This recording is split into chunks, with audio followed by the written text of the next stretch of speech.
Kumusta mga chong? December 10, 2023, Sunday, alas 12 ng tanghali.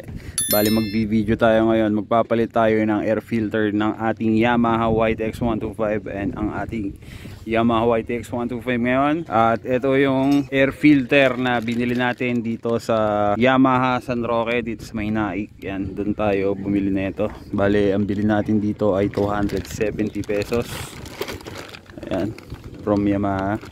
Tapos yung mga tools nandyan na naka-ready na para dire-diretso ang ating pagkakabit. Medyo mainit ngayon kasi tanghaling tapat. Kakauwi ko lang din galing Alfonso sa Barangay Matagbak 1. Nag-shoot tayo doon kanina. Ngayon kakauwi ko lang. At paalis ulit ako. Pero bago ako umalis, papalitan ko to. Kasi supposedly or faithfully Jollibee.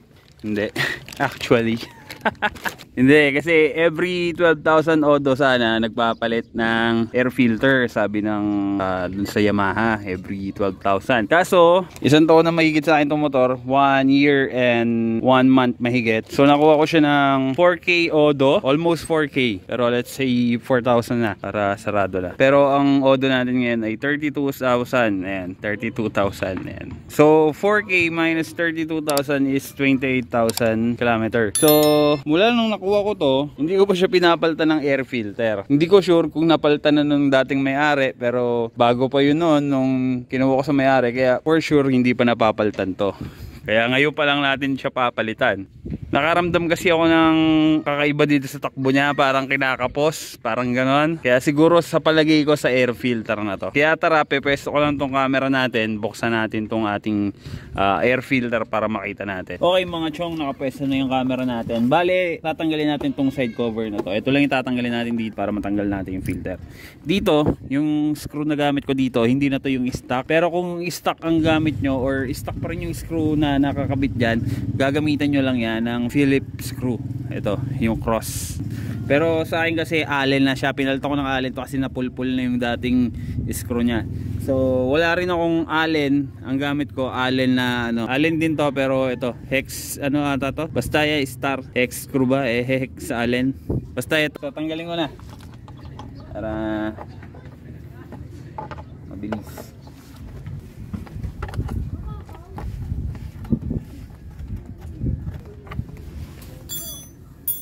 Okay mga chong, natanggal na natin yung screw. Ito yung sinasabi ko sa inyo. Pakita ko pala muna. Allen na yung gamit ko doon. Kasi yung screw doon dati napulpul na, kakatanggal kabit. Tanggalin na natin to. Yun, ganun lang, ilahin mo lang. Natanggal na natin tong side cover mga chong. Ayan, sobrang linis niyan. Next natin mga chong, ito na yung mismong nasa loob niya, yung air filter. Gamit tayo ng ito, screwdriver na Phillips, dahil screw yan yung cross. Simulan na natin. Bale, second time ko palang bubuksan to mga chong. Nabuksan ko na to before, sinilip ko. Yung una ko siyang sinilip, medyo okay pa naman. Ngayon, ewan ko kung ano nang balagay na ito. Tulad nga ng nasabi ko, every 12,000 odo daw bago magpalit ng air filter. Tayo lagpas-lagpas na. Ngayon pa lang tayo makakapagpalit ng air filter. Importante din kasi yan sa takbo ng ating motor. At ayun na nga. Ito yung takat. Pwede to hugasan ko para malinis din. Mamaya hugasan ko to. Ito yung ating yung ating air filter. Medyo madumi na nga. Palitin na rin talaga. Tapos yung loob dito banda, ang kapal ng alikabok. Ayun dito. So kailangan na rin talagang linisin. Kailangan na rin talaga i-maintenance, no? At ngayon ko palang sikaso kasi medyo busy din tayo mga chong. Ayan, binuksan ko na. So dito malikabok siya, pero dito sa loob malinis naman. Tapos nilinis ko rin yan dati, no? Kaya medyo malinis. Ayan, meron siyang ito ewan ko kung normal to dito mga chong. Meron siyang mga langis-langis. Pakita ko sa inyo. Ayan. Hindi ko sure kung normal to, pero langis to panigurado. Langis siya. Pa-comment down below na lang mga chong sa mga nakapagpalit na ng air filter kung normal ba tong may langis sa may filter niya. Punasan ko lang itong mga gilid, linisin ko lang itong takip, tapos kabit na natin yung bago nating filter. Okay mga chong, napunasan ko na to at ito rin napunasan ko na ng bahagya at itong takip nahugasan ko na.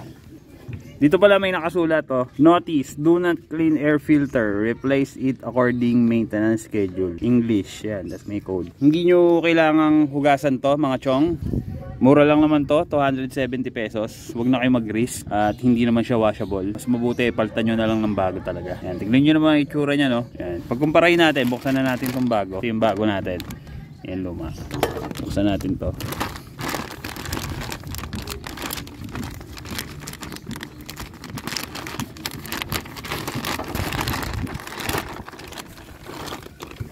Okay mga chong, ayan, ito yung bago natin. Ayan.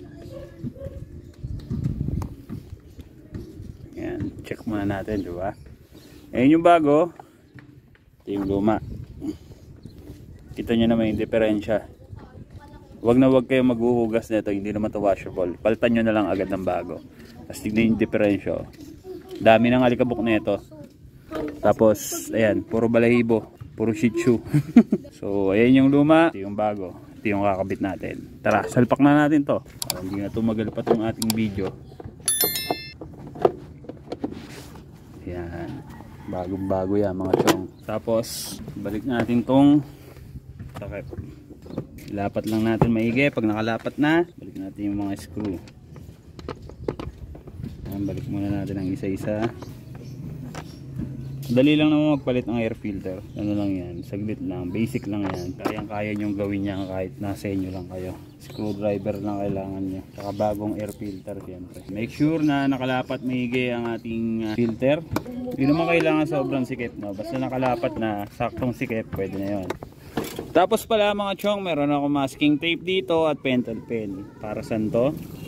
Ganito yan. Sulat ko yung date ngayon at kung ilan na yung odometer o kilometer na tinakbo ng ating motor para matatrace agad natin kung kailan tayo huling nagpalit ng air filter. So ngayon ay December 10, 23. Yan, 2023. Ilan ang odo natin? 32K odo. Yan. 32K odo. Ito yung nagpalit tayo para matrace natin kung kailan tayo nagpalit ng air filter. Para sa katulad kung makakalimutin, diba? Maigi na sure. Para pagbukas mo ng takip, alam mo na agad.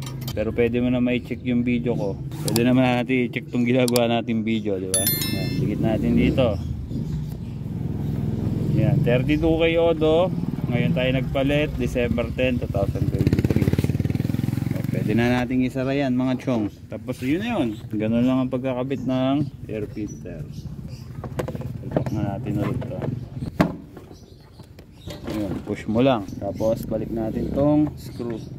Konting skip. Double check kung dapat na. Okay na. Okay mga chong, ganun lang magpalit ng air filter. Ayan, sana makatulong to sa inyo sa mga nagbabalak magpalit ng air filter dyan. Simple lang, kayang-kaya nyo kahit nasa bahay lang kayo. Kahit i-DIY nyo, ang importante meron kayong bagong air filter. Nuulit ko, wag nyo hugasan yung air filter. Bilan nyo na lang ng bago para safe at maganda ang takbo ng ating motor.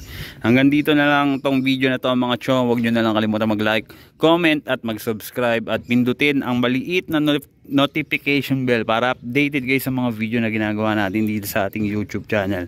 Alright mga chong, peace, rock and roll, yeah.